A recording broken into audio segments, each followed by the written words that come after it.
ABC. Damn. And I'm over here. I'm cooking right now, too.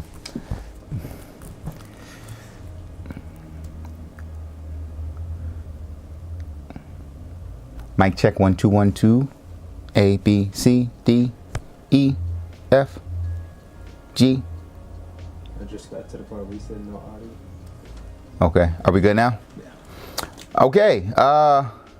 Welcome back to Comedy Trap House News Redux.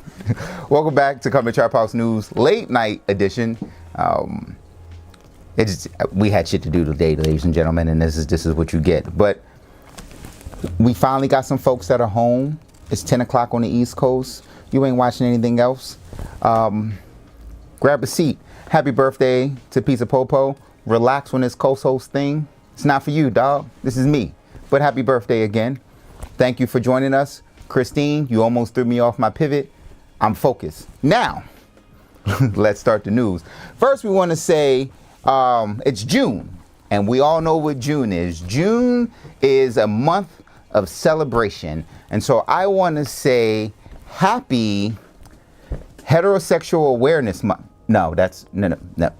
It is Heterosexual Awareness Month, according to a bar in Idaho. So this place, Old State Saloon, said that June will be its inaugural Heterosexual Awesomeness Month. And sometimes they're just exhausting. They're an exhausting group of folks. But let's look at what this month brings us. This month comes to wait, go back. This month we get to celebrate heterosexuals, for without them, none of us would be here. Duh.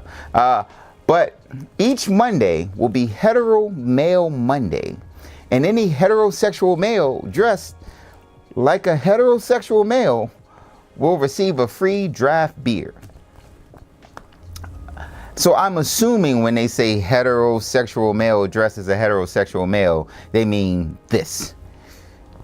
This has got to be it, right? Like, this has got to be what they believe is the most heterosexual man looking like a just vest open with an axe. I got a gun in my boot. It's got to be cowboy boots, right? Because it can't. This is heterosexual male attire. I remember this from 3rd grade. But Prince used to dress like this, and Prince would take your girl. So I'm not really sure what the heterosexual dress means, because I mean, back in the 70s, the Isleys used to dress like this. Listen, dog, this sounds crazy, but I'm telling y'all, if I was like in the 70s, this would have been like my wardrobe era. Like, I mean, I would have cooked. You see the joint that Ron got 8 buttons down right now. He got 8 buttons down, and it might be all of them. They might just be tucked into the high-waisted. I would kill this attire. I'd be doing the news right now with a scarf tied around my neck, eating. Just saying, if we bring in the 70s fashion back, I'm with it, all right? But I'm guessing this wouldn't qualify as heterosexual male. But you guys are going, Marvin, you jumped to the 80s and you jumped to the 70s. We're talking about heterosexual men today, and that's fine. So we're just gonna go to Texas, where Mark, let me get his name right, Mark Bryant goes to the office dressed like this every day. Mark is a straight heterosexual man, dressed like a heterosexual man, I guess, because you don't get those legs from anywhere else but the gym. You know what I'm saying? Listen, I work real hard and my legs don't look like this. If I had legs like his, I wouldn't wear heels. But I mean, I get it, Mark. I get it, Mark. So Mark can't get a free beer? The Isleys couldn't get a beer? Prince couldn't get a beer during Heterosexual Awesomeness Month? Sounds suspect to me. Now, here's the real issue, right? Sexuality is not based on a dress code. It's just not. The last dress code I remember was high school when they had you girls doing the fingertip test. And a bunch of y'all was getting kicked out of school as soon as the weather got warm. Like, soon as the weather got warm, y'all got off the school bus and was like, I'm going home today. Y'all remember that? It was like fingers down. Y'all tried to shrug your shoulders up into your neck or whatever. It was like, ma'am, you have no neck now. Let your fingers go. You know what? Go home. Or they put you in your gym shorts. I remember those days. I used to love warm weather. You know what it was? I just realized. It was the prequel I just lost the name of the dress. Emmanuel, dress. We just talked about him. Freakum dress? No.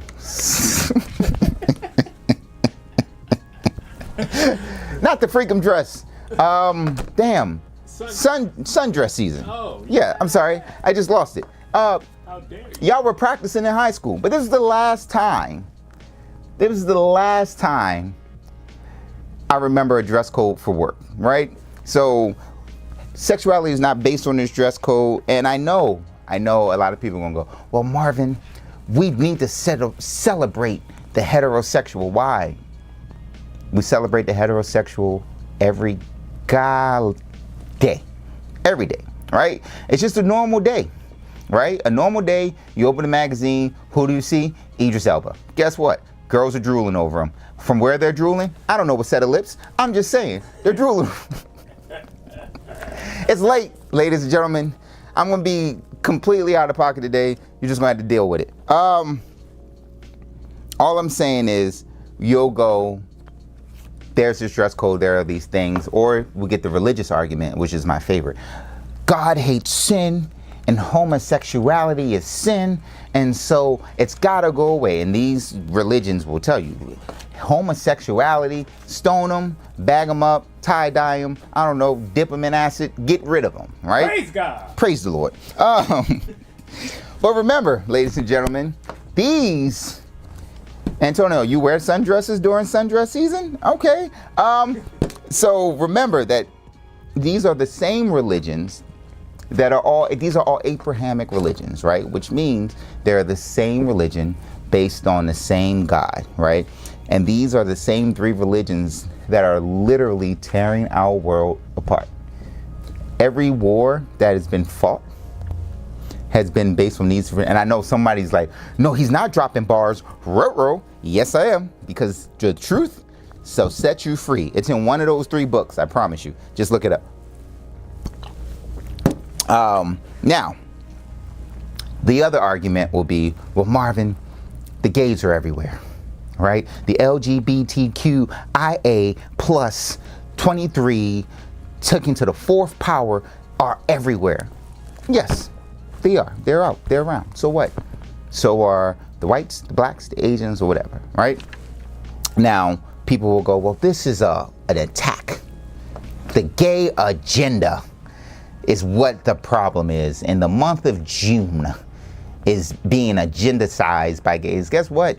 Gay people are not waking up and plotting on heterosexuals. Some of them are.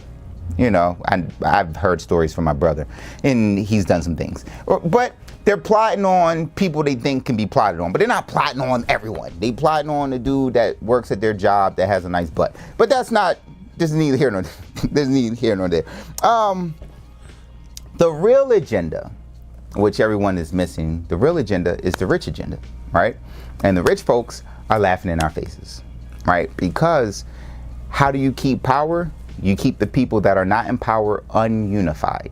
As long as we're ununified, their power stands to be exactly what it is, right? So over the last few years, we've argued about race, police brutality, homosexuality, anything you can think of. The border wall, Trump, he was a great piece of thing to throw dissension in. But I want you to see the money that the wealthy has made in the last, year? In the last year. So from March 2023 to this Forbes article, which was like a month ago. Ready? Bring them up. Mark Zuckerberg has gone, since March of 2023, ladies and gentlemen, has made $112 billion. Next, Jeff Bezos, $80 billion. Next, Jensen Wang, 55.9 billion. Next, Michael Dell, 40.9 billion.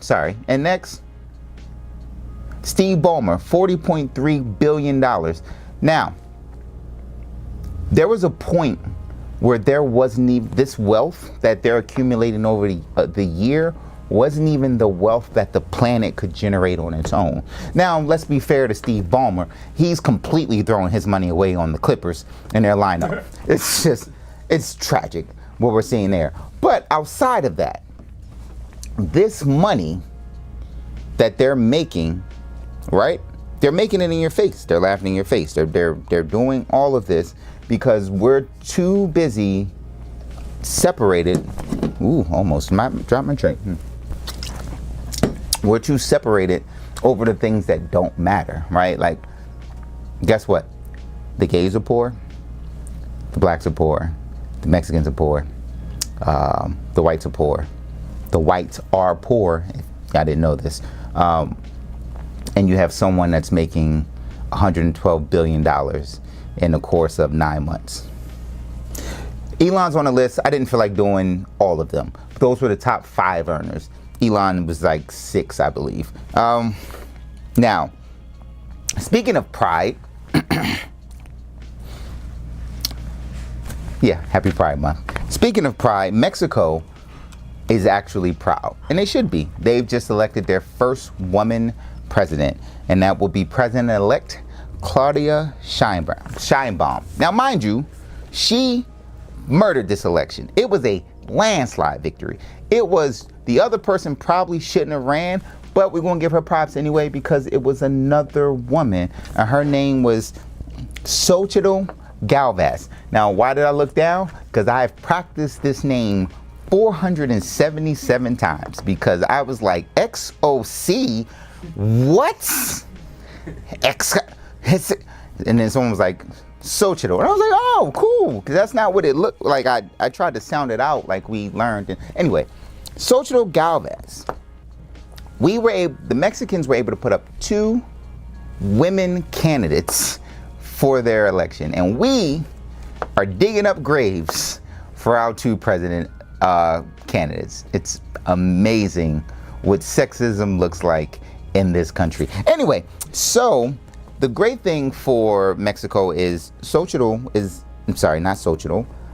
Claudia has a background. She's worked with the UN and climate control for years, and that's one of the things she really wants to push as an initiative. She's actually signed, I want to say, 5 laws into act with California already for climate control things. So this would be great for a economy that's looking for other means besides being trapped behind the fossil fuel wall that they just can't get into, and they get their gasoline third party from us, which is terrible. Anyway, so we have a woman who was a PhD candidate in the 90s.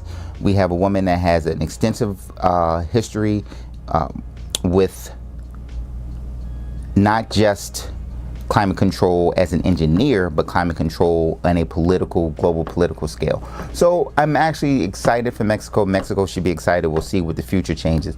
And she's going to get a call real soon from President Biden, who just issued yesterday a new executive order. Yes, President Biden said, hey, something's got to happen about this border. Let's do something. Now, mind you, President Biden has been president for 3+ years. And now he's like, oh, we got to do something about the border. Why? Election time. Now, this happens all the time. But some of the key points of what this new executive order is it will disallow people to cross the border illegally and then seek asylum.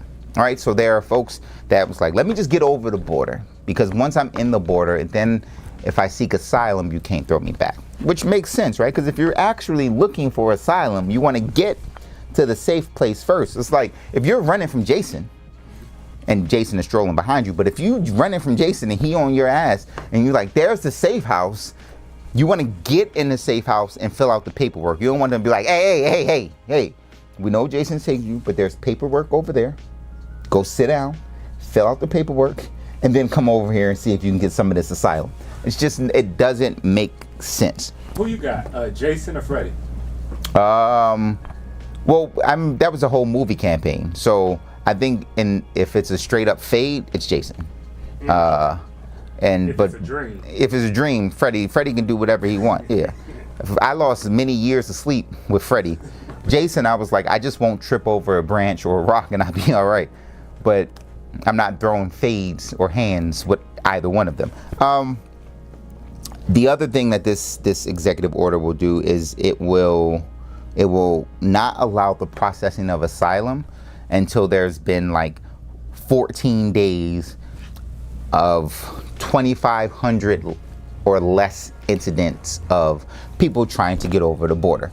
Meaning, you can go get in line, fill out the paperwork, do everything you're supposed to do, say, hey guys, looking for asylum. And they would go, cool, but your friends are fucking up. So you've got to wait until your friends chill. I don't know them. Your friends are fucking it up for everyone. So mind you, 14 days of under 2,500 incidents. Then after that, there's a 7-day of 1,500 or fewer requests. So we're telling you we can't send more people you can't send people over to get asylum illegally and then do it. Also, if 2,500 are trying to, you can't get through. Now, after 2,500, it's got to be less than 1,500 who are actually seeking asylum per day for a week before you can get some help. And I call bullshit, right? Because all this is the old practices just reworded so that, I don't know, it makes the Democrats not hate Biden for making such a big move. But this whole thing is to get the conservative votes that don't want to vote for Trump onto that side. Now, here's the problem. It's our southern border, right? So the first belief is, oh my God, it's the Mexicans. The Mexicans jumped the border. No, they can. I mean, they can. But that's not what's happening. It's not just Mexicans there. It's Guatemalans, it's Nicaraguans, it's everything else. And it's why? It's because the CIA had a very active hand in the 60s, 70s, and 80s in destabilizing countries, throwing their governments over, and then being like, peace. Now, what do we have? We have Guatemala. That was one. That was actually a democratic country. And then the CIA was like, yeah, but we don't like what they're doing. He's nationalizing businesses, so our business ventures aren't working out. So we're going to get a dictator to overthrow democracy. Now, remind you, the first thing they'll tell you is we're fighting to put democracy around the world. Completely destabilize Guatemala. Guatemala, if you're from Guatemala, you can say, Marvin, shut up. But Guatemala is a shit show right now, right? Those are people that are coming to the border to seek asylum. Those are people that the CIA is. What else? Nicaraguan. If you know anything about the Nicaraguan war, you know the CIA went down there and fucked shit up. And guess what? How many more countries are there? So many more. Because the CIA had a strict policy after after World War II of trying to fight this Cold War with Russia on all of these proxy battlefields. So whatever they wanted to do, they did. And they destabilized a lot of South America and Central America. And then what that did was it may have stopped the Russians from getting a foothold in communists because it just threw them into shambles.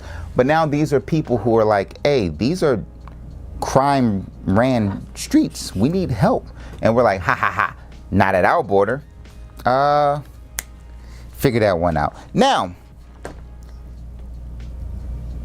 what will also happen is now that no one's allowed to come across the border, we're going to go back to all of these dangerous border practices that we had before. You remember when we was throwing kids in cages? Yeah. We gonna throw these kids back in cages. Why? Because it's easy. Why? They shouldn't be there to begin with.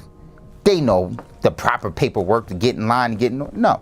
So all of those dangerous practices that the Democratic Party said that they weren't, that were not favorable, are going to come back into play. It's just that simple, because there are no other options at this point. We have not found or even tried to figure out a way to allow people to find asylum in a more orderly manner We have destabilized their region, so they can't just sit home, hop on the internet, and start the paperwork process. So it's fine. It's a win for the conservatives, and that's what they need right now. The conservatives need a win because their boy just took an L, a massive L. Yes, your boy Donald Trump lost his hush money case. Now, what does losing that hush money case means? It means he is now a felon. Donald Trump, president candidate, is now a felon, a convicted felon. Yeah, his people, they're going to appeal.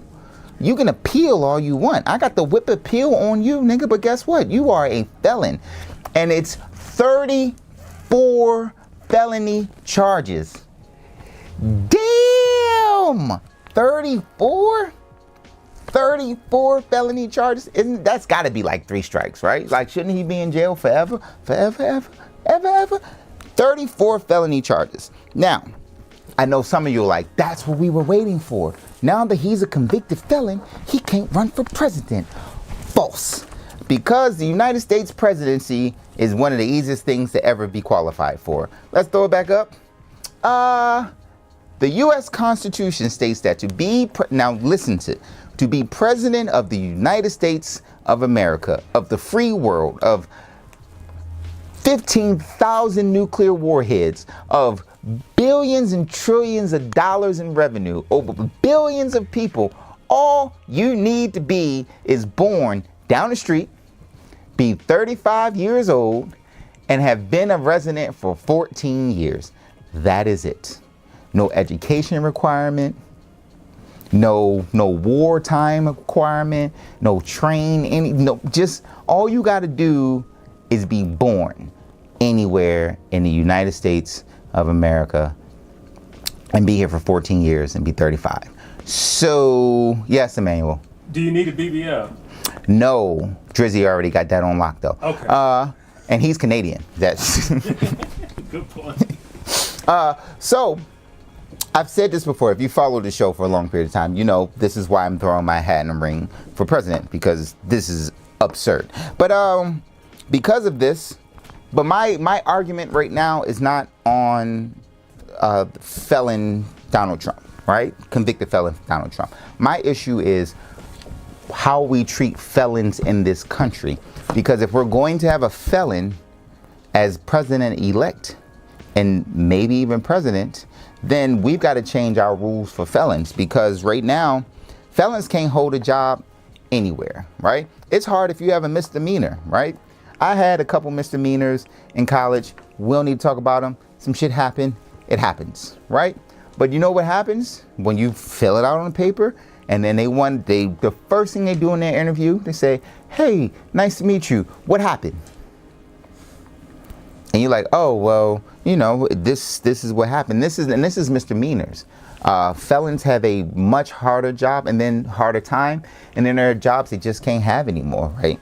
Like pharmaceutical sales, wrong. Doctor, ha ha ha. Lawyer, in Florida, I think you can still be a lawyer, but that would make sense. Police, teaching, banking, therapy, none of that, right? So you get these people who are legitimately out of jail looking for work, and they cannot find work. So if the president of the United States can get a job, that has to be revisited. Now, how bad are the numbers? All right, during the Great Depression that we all know about, the unemployment rate in the country was 25%, right? 1 out of every 4. 1, 2, 3, 4. It's the same as like chlamydia. So, you know, it was gross, right? 1 out of 4 people not working is gross. Now, for felons, throw that chart up there.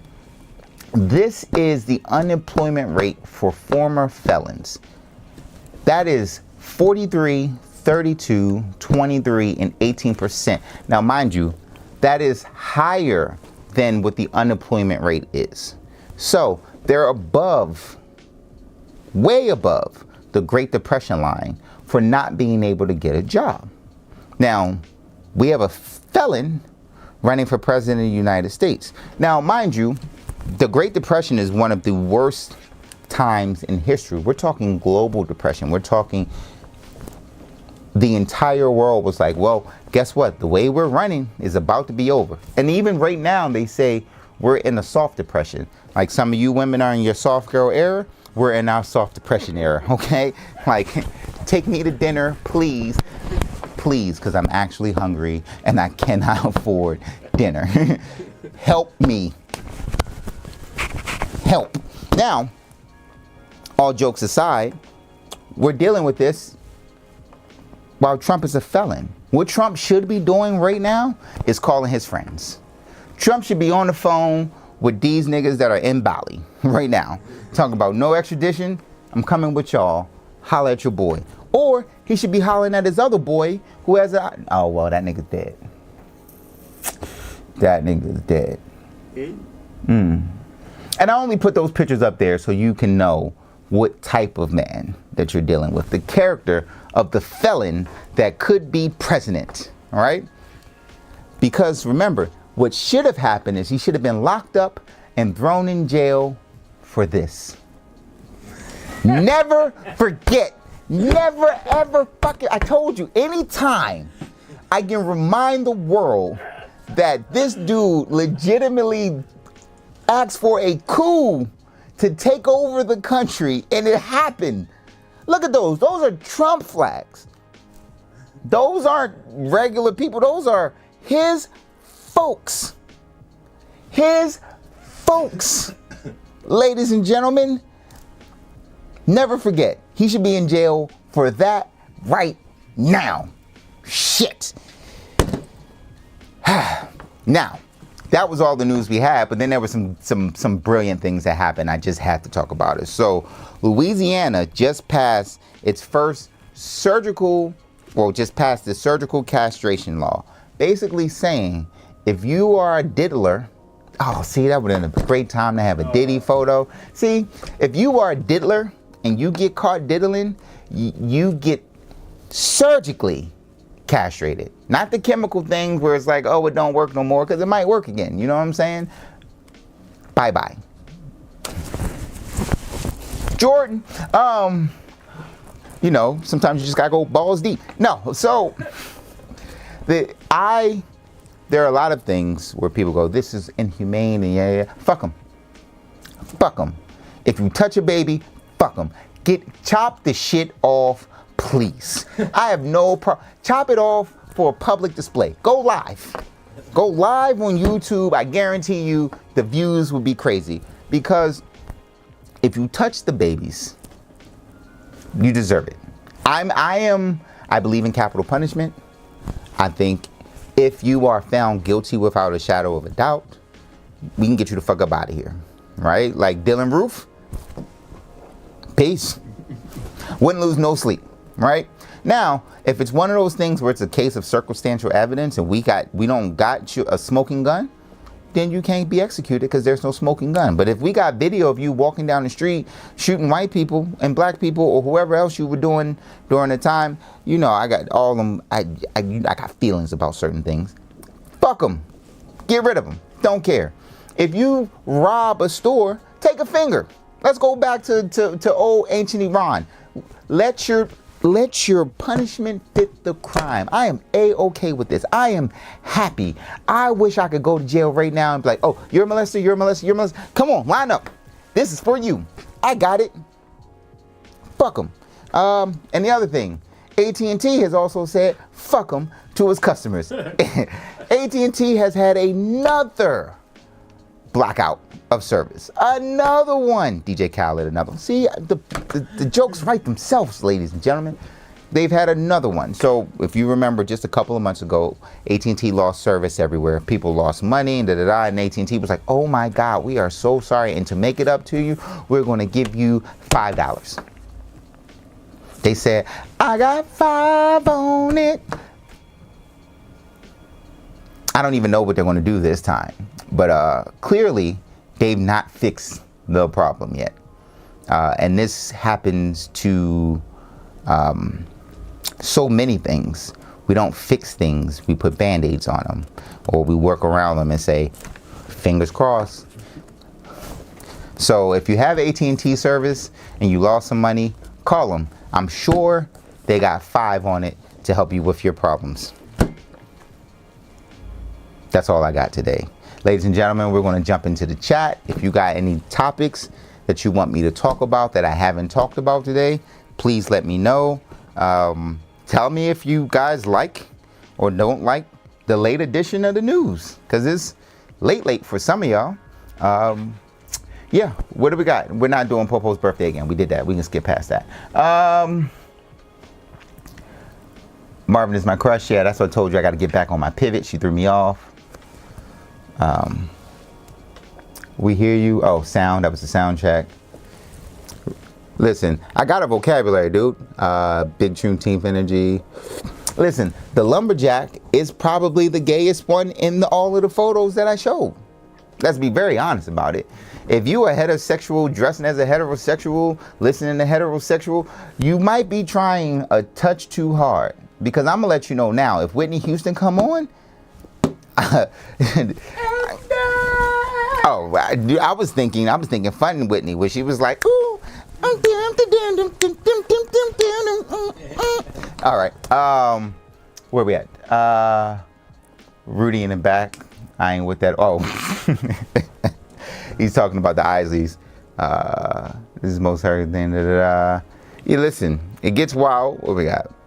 Mark got them Caitlyn Jenner. Listen, Mark got legs on him, dude. I'm like, he would kick the shit out of you in them heels.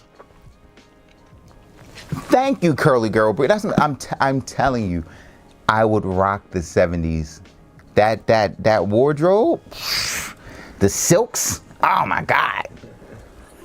Listen, fingertip set. Oh, y'all didn't do the fingertip? That's not a thing anymore? Well. Celebrate sundress season. Yo, that's hilarious. The Lonzo Ball should be on that list. He's been robbing the Bulls. Listen, Lonzo Ball, he was the hottest thing in the world and then decided to sit down for the rest of his career. It's not as bad as Ben Simmons. Ben Simmons just refuses to play. That man back hurt every time he got a dribble. ChatGPT's a motherfucker. Cage kids. Anybody got any new stuff? Let me know, because we can get off of here because it's dinner time. Oh, how can he get? Oh, that's a good one. How can he get clearance? Because as the president, you didn't have access to documents.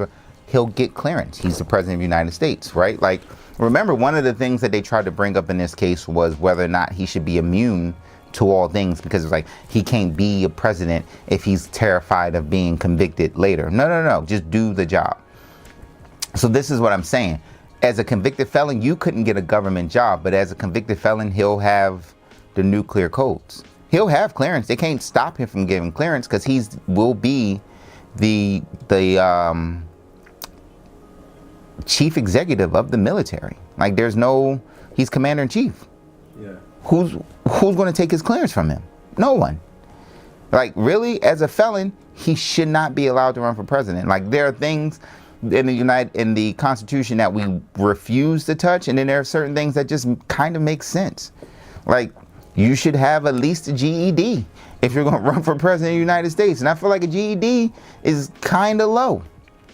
I feel like you should be able to do some simple math and have real conversations, but we know he doesn't know how to have a real conversation. So we're literally looking at the most unqualified candidate in presidential history and having the backing and the financial backing to possibly win.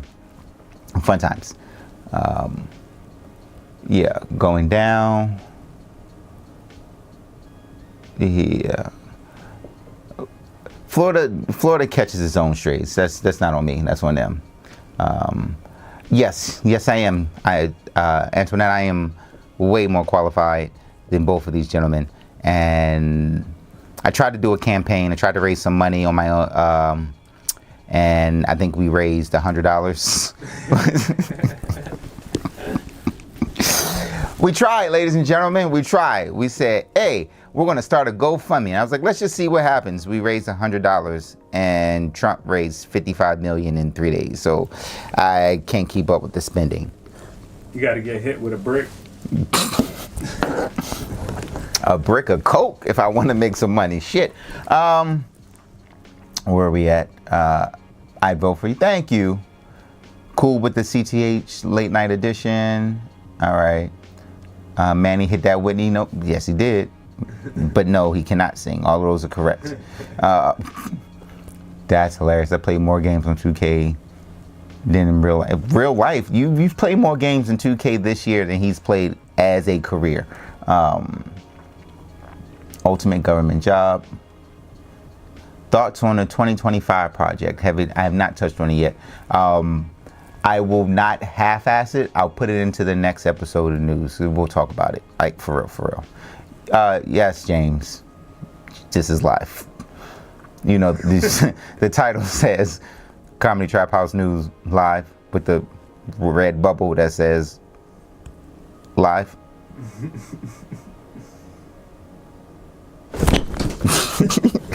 Anyway, I feel like that's it. That's our time tonight. Again, please, if you have any topics or any questions or anything like that, news articles that you come upon that you say, let's talk about it, please send it to, you have the phone number, you have our email, you can send it to me on social medias, and it helps. There are people on here who know, like, I'll cover the stories that they bring up because they're good stories.